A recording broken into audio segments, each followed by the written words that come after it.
तो आज हम एक एपी एंड जीपी के बेसिस पे एक काफ़ी अच्छी प्रॉब्लम देखेंगे। तो स्टार्ट करते हैं।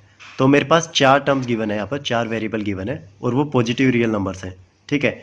जिनमें से एक्स वाई जेड डब्ल्यू है ना, वो इंक्रीजिंग एपी के फॉर्म में गिवन है। मतलब जो एक्स वाई जेड डब्ल्यू है, मैंने एज्यूम कर लिया यहाँ पर। जो फर्स्ट टर्म होगी मेरे पास ए होगी, ठीक है।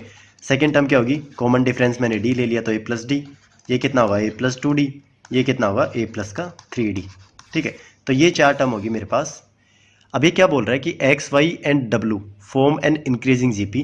तो ये जो एक्स वाई एंड डब्ल्यू है ना, एक्स वाई एंड डब्ल्यू, ये क्या फॉर्म कर रही है, जीपी फॉर्म कर रही है। तो हमें वैल्यू बतानी है डब्ल्यू बाई एक्स की, ठीक है।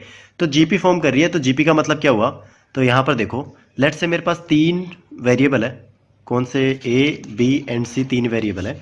तो जब मैं जीपी फॉर्म करूँगा ना इसकी, तो जो ज्योमेट्रिक मीन होगा वो क्या होगा मेरे पास, B square is equals to A C, ठीक है।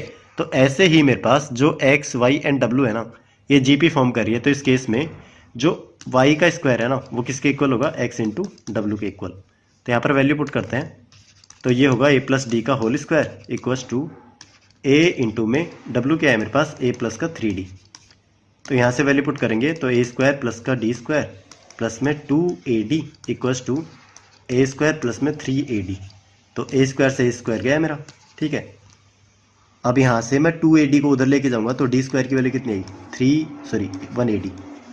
थ्री ए डी में से टू ए डी गया तो कितना बचा, वन ए डी। तो ए मेरा एक ए यहाँ से गया, सॉरी ये डी है, ठीक है। तो एक डी मेरा एक डी से गया। तो जो डी की वैल्यू कितनी है मेरे पास, एक इक्वल आई। मतलब जो कॉमन डिफरेंस और जो फर्स्ट टर्म है ना, वो दोनों इक्वल है। अब हमसे पूछ क्या रहा है, डब्ल्यू बाई एक्स। तो डब्ल्यू की वैल्यू कितनी है, डब्ल्यू बाई एक्स निकालना है। तो डब्ल्यू की वैल्यू कितनी है, ए प्लस थ्री डी अपॉन में जो एक्स है मेरे पास कितना गिवन है, ए।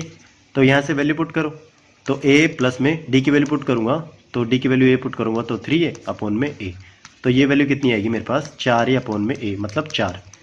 तो ऑप्शन डी मेरा यहाँ पर करेक्ट आंसर होगा, ऑप्शन डी। Thank you.